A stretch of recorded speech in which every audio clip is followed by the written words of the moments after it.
Dans cette série de vidéos, je vais vous présenter comment concevoir vos AOP.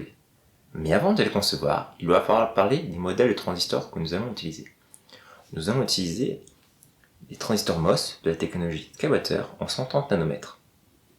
C'est une technologie en libre accès et donc vous pouvez les utiliser si vous souhaitez. Les modèles que nous allons voir sont valables pour tous les transistors MOS, mais les paramètres sont uniquement valables pour cette technologie. Dans cette première partie, nous allons aborder les transistors en mode saturé et quelques applications de type miroir de courant et amplificateur.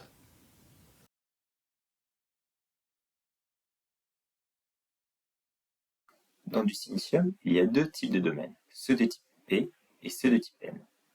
Les domaines de type N sont une accumulation d'électrons, tandis que ceux de type P ont un déficit.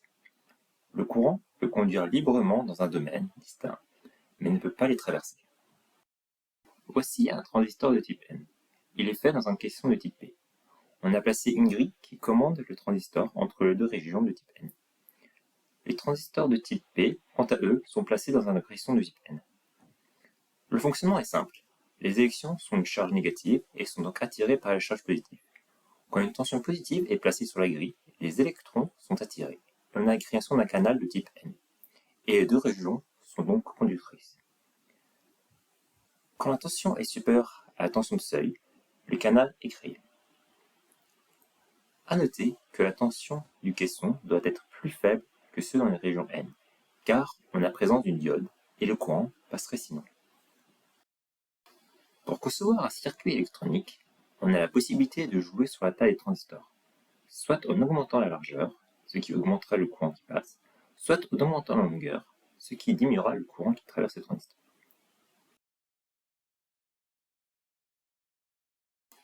Voici une coupe du transistor de type N. On a Vs, la tension de source, Vg, la tension de grille, et Vd, la tension de drain. Comme les transistors étant symétriques, la tension de source est définie par la tension la plus basse. Le premier modèle que l'on va étudier est le cas du transistor saturé. Le transistor est saturé quand la tension VDS est supérieure à VGS moins la tension de seuil. Le premier modèle que l'on va étudier est le cas du transistor saturé. Le transistor est saturé quand la tension VDS est supérieure à la tension VGS moins la tension de seuil. Dans cette configuration, le canal de conduction est déformé et n'est pas continu jusqu'au drain. Il y a création d'une distance dL à mesure que la tension VDS augmente. A VDS est égal à VGS moins la tension de seuil, c'est la zone de pincement où dL est égal à 0. Plus VDS augmente, plus dL augmente et la longueur effective du transistor qui est L moins dL diminue. Et on a ainsi une augmentation du courant. Voici le schéma du transistor équivalent de type N en haut et de type P en bas. La formule IDS qui est présentée ici est valable pour le transistor en mode saturé. La seule différence avec le modèle du courant du transistor de type P et ceux de type N, c'est qu'avec le transistor de type P, toutes les valeurs sont négatives. La tension de seuil, la tension VGS et le courant. On utilise la conductance GDS plutôt que la résistance, par commodité. La conductance, qui est l'inverse de la résistance, est proportionnelle à l'inverse de la longueur. C'est-à-dire que plus la longueur augmente, plus la résistance augmente. La tension de seuil, VTH, le Kp et Va sont des paramètres de cette technologie, et on va les extraire.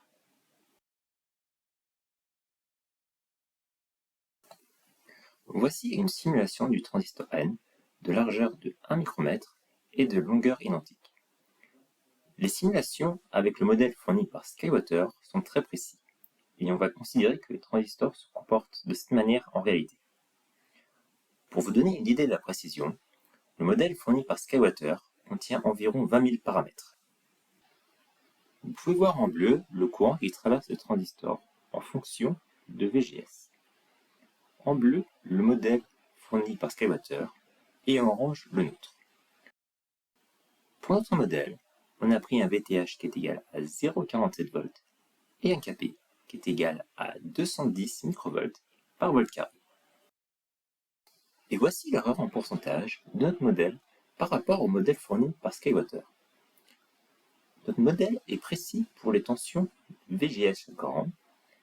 Ce modèle est donc très utile pour faire les premiers dimensionnements à la main. Cependant, on va prendre une tension VDS-SAT supérieure à 100 millivolts. Pour rappel, VDS-SAT est égal à VGS moins VTH. Voici le même graphique pour les transistors de type P. On a pris un transistor de largeur 1 micromètre et de longueur 1 micromètre. Pour notre modèle de courant qui est tracé en orange, on a pris un VTH qui est égal à 0,4 volts et un Kp qui est égal à moins 50 microvolts par volt carré. On aimerait connaître maintenant le paramètre VA pour déterminer la conductance GDS.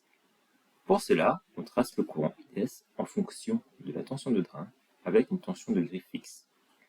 Et voici le graphe avec plusieurs tensions de grille différentes pour le transistor de type N.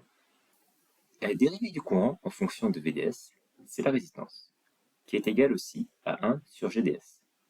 Ce qui nous intéresse, c'est la zone où le transistor est saturé, quand VDS est supérieur à VGS moins VTH, c'est-à-dire où VGS est constant. Voici le même graphique pour les transistors de type P. Les deux transistors ont un VA est égal à 16 volts par micromètre.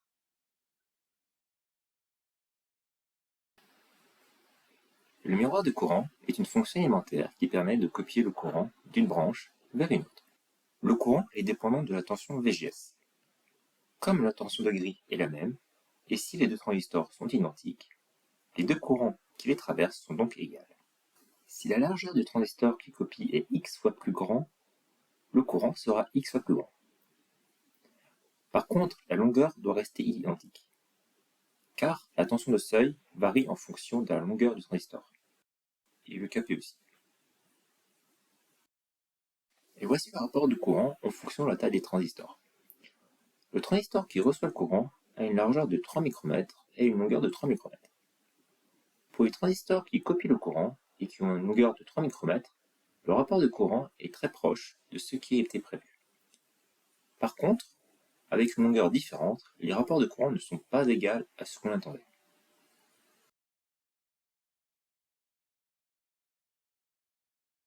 Je vais maintenant vous présenter un amplificateur classique.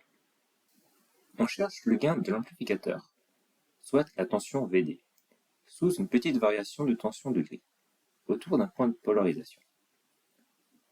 On cherche uniquement les variations de tension, or les alimentations sont constantes, et donc leur variation est nulle.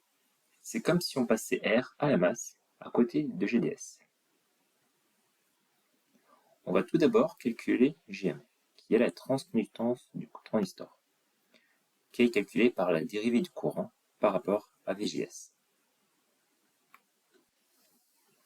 Donc la variation de courant est Gm fois VGS.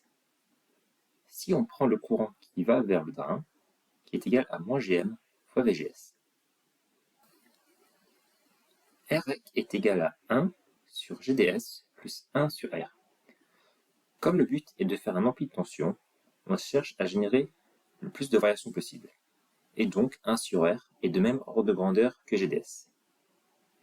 Et donc le gain, VD sur VGS, est égal à moins Gm fois R.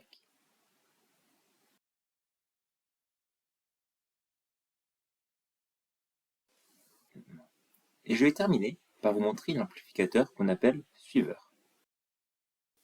Voici le schéma équivalent à gauche et le schéma équivalent de Norton à droite. Sur cet amplificateur, l'entrée est en VG et la sortie en VS. Et donc le gain est VS divisé par VG. Sur le schéma équivalent de Norton, la tension VEC est égale à VGS fois Gm sur GDS. Pour connaître la tension en VS, il suffit de faire un point diviseur de tension. Dans le cas d'un amplificateur suiveur, la résistance R est généralement faible, est bien inférieur à 1 sur GDS. Et donc ce gain peut être simplifié par 1 sur 1 plus 1 sur GM fois R. Cet amplificateur est destiné à être utilisé en suiveur avec un gain se rapprochant de 1, dans le but d'amplifier la puissance. On dimensionne cet amplificateur pour que 1 sur GM fois R soit le plus petit possible, de 1.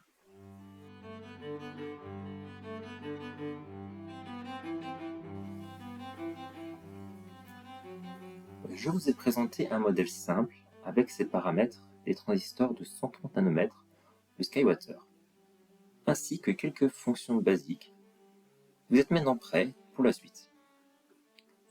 Les modèles de transistors sont disponibles librement et j'ai réalisé les simulations sur ngSpice, qui est également libre d'utilisation, et vous pouvez donc reproduire la même chose chez vous. La prochaine étape sera la conception d'un amplificateur différentiel. Pour rappel, un AOP, c'est un amplificateur différentiel. Sur ce, je vous laisse sur une belle image d'un amplificateur différentiel.